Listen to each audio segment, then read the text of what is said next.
Everton Football Club. Rewind just a couple of weeks and we can see that one of the most successful sides in English football history had gone from predators to prey. Their 24 major honours in 119 years of top flight football were near meaningless now, as the side were destined for the drop, placed 19th in the league and only above bottom on goal difference. Terrible investment and lack of quality in the squad and poor coaching had left them in an absolute state, where they were then looking for somebody to pick up the pieces. And on the 30th of January 2023, that man arrived. This is the story of how Sean Dyche has saved Everton.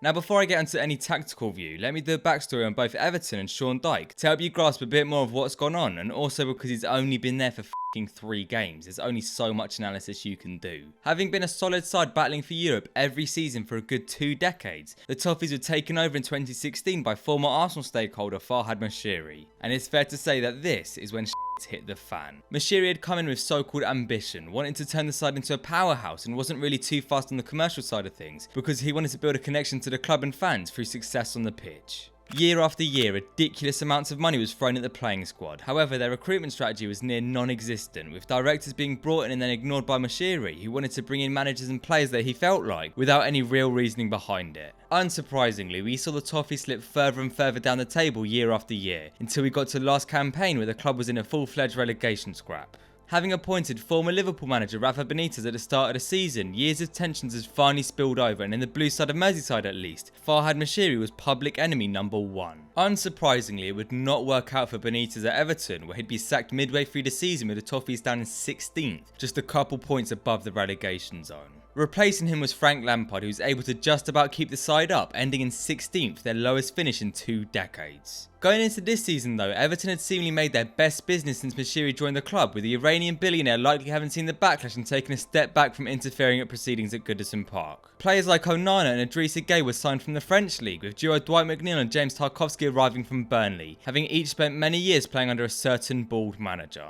Most notably here though, Richarlison had been sold to Spurs as Everton struggled massively for goals, having the worst scoring record in the entire division after 21 games, when Lampard would then be sacked with them 19th in the table. And replacing him a week later was none other than Sean Dyche.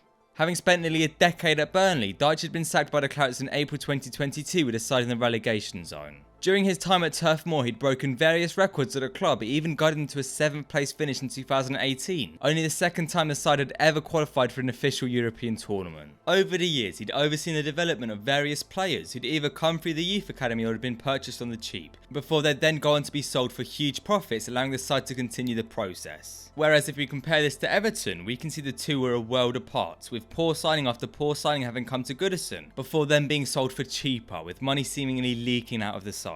I guess it's unsurprising then that Sean Dyche was the perfect choice for new manager of the Toffees. He'd earned a reputation, whether fairly or not, of being an ultra defensive manager, playing so-called Brexit ball with 11 men behind the ball for 90 minutes before playing a long pass and hoping for the best. But in reality, this is simply not true. I'll get back onto what I mean there later, but before I do, I'll also mention a bit more about why Dyche was such a good fit on paper, and therefore why he's also proving himself at the minute. Before his appointment, Everton had become a soft touch, losing relegation 6-pointers against the likes of West Ham, Southampton, Wolves, Bournemouth and Leicester, with the side leaking goals at one end and failing to put them in at the other. However, what Everton did have was a squad good enough to challenge way higher up the table than they actually were, and more importantly, an incredible fan base who can make noise for a full 90 minutes if they need to get behind their team. And it's these strong foundations in a club surrounded by absolute mania, which has given Dyche a strong enough base to build from. If I go back to what I mentioned earlier about his playstyle, he's often been unfairly classed as a negative, boring manager who plays for a draw and hopes for a win.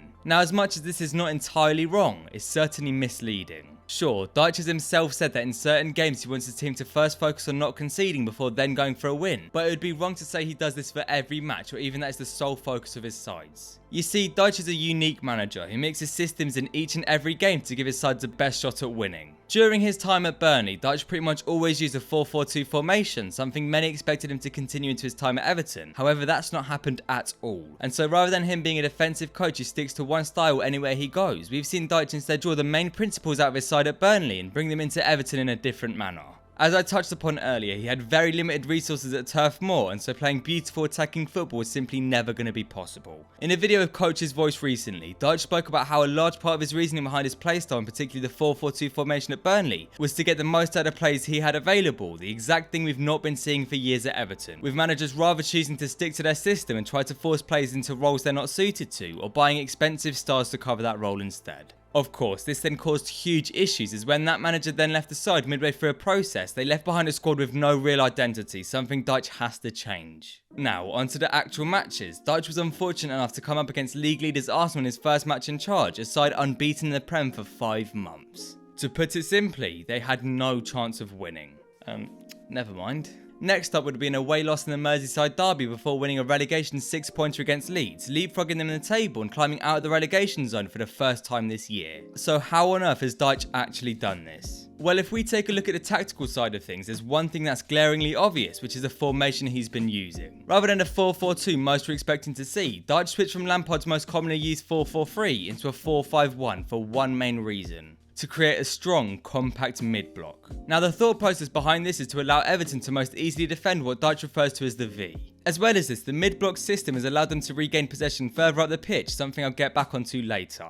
Starting with the defensive side of things, if we use his opening match against Arsenal as an example, the mid-block was used in order to prevent progression through the middle. To put it as simply as possible, all of Arsenal's play starts through their holding midfielder before eventually being progressed, with their aims of creating 1v1 situations on each of their wings for Saka and Martinelli to expose. To prevent this, Dyche used a compact midfield created by the extra players in the 4-5-1 formation to prevent Xhaka and Odegaard from getting the ball if Partey had it, whilst also allowing one of the midfielders to step up and create a pivot press alongside Calvert-Lewin to stop Partey from receiving the ball in the first place if they had it even deeper. Not only this, but by having the wingers deeper, it always maintained a 2v1 on the wings, preventing Martinelli and more importantly Saka from causing any damage. In the end, this of course worked, as the Toffees became just the second side this entire season to keep a clean sheet against Arsenal in the league. Moving on to the attacking side of things, and I'll use the Leeds game as a better example, where we saw Sean Dyche use a gegenpress of sorts when they lost the ball higher up the pitch. Yes, you heard that right, a gegenpress. Of course, it was nothing like Klopp's Dortmund side, but gegenpress simply means counterpress, and that was something we saw a lot against Leeds, as Everton tried to use their overload in the midfield areas to quickly swamp any counter-attack from Leeds.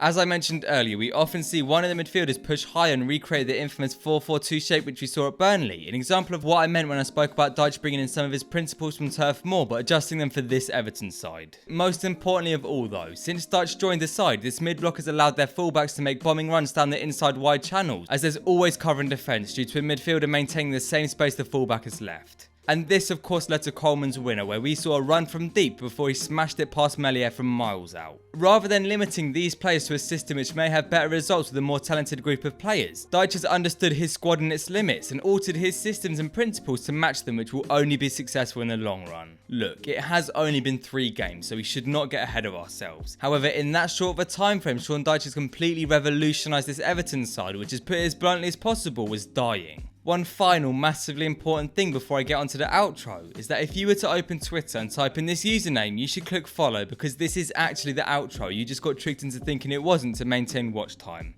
Hey, anyways, as I said, follow all of my socials, link in description. Like, subscribe and comment what you want to see next if you're new here, but most importantly, thanks for watching and enjoy your day.